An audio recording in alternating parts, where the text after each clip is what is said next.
ఇదే అంశానికి సంబంధించి మనతో మాట్లాడేందుకు బీఆర్ఎస్ మాజీ మంత్రి కొప్పుల ఈశ్వర్ గారు సిద్ధంగా ఉన్నారు. కొప్పుల ఈశ్వర్ గారు, ఏంటి మొత్తంగా నైని బొగ్గు గనుల వ్యవహారం తెలంగాణ రాజకీయాలను కుదిపేస్తుంది, అసలు అంకురార్పణ జరిగిందే మీ నుంచి అని కూడా విమర్శలు వినిపిస్తున్న పరిస్థితి. కిషన్ రెడ్డి గారు మొత్తంగా మీ హయాం నుంచి విచారణ జరిపిస్తా అంటున్నారు. ఏం ఆన్సర్ చేయబోతున్నారు? ఏమని రాదు, కిషన్ రెడ్డిని బాగా మాట్లాడుతున్నారు. నిజంగా కూడా కిషన్ రెడ్డి గారు కేంద్ర మంత్రివర్యులు వారు నిజంగానే దీని మీద విచారణ జరిపిస్తే నిజానిజాలు బయటకు వస్తాయి. మా హయాంలో జరిగినప్పుడు ఎక్కడ కూడా ఎక్సెస్ టెండర్లు కాలేదు. తర్వాత సైట్ విజిట్ అనేటువంటి నిబంధన లేదు.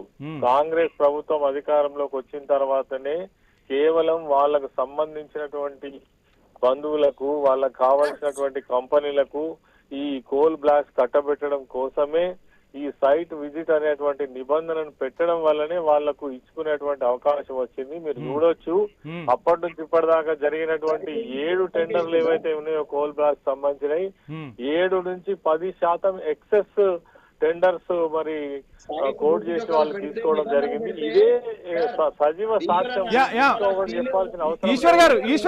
ఈశ్వర్ గారు కాంగ్రెస్ నుంచి కత్తి వెంకటస్వామి గారు మీతో మాట్లాడడానికి సిద్ధంగా ఉన్నారు. వెంకటస్వామి గారు, మీ క్వశ్చన్ ఏంటి? వెంకటస్వామి గారు, ఇప్పుడు అడగండి, మీ క్వశ్చన్ ఏంటి?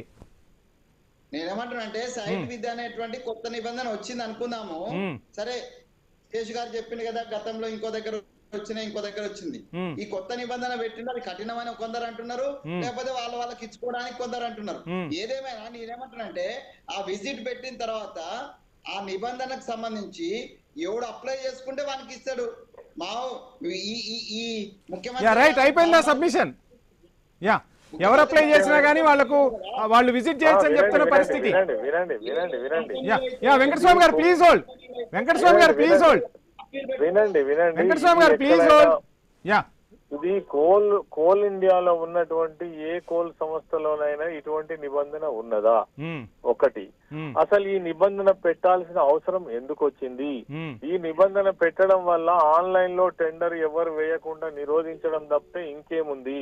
మీరు అనుకున్న వాళ్లకు ఇవ్వడం కోసమే ఈ నిబంధన పెట్టినరు. ఎవరైతే సైట్ విజిట్ చేస్తారో వాళ్ళు రేపు టెండర్ వేస్తున్నారు అనేటువంటి ఇన్ఫర్మేషన్ తీసుకోవడం కోసమే కదా ఈ నిబంధన పెట్టింది. ఎవరైతే సైట్ విజిట్ చేసిరో వాళ్ళని బెదిరించడం కోసమే కదా, వాళ్ళని వద్దు చేయడం కోసమే కదా, వాళ్ళ వద్దనడం కోసమే కదా.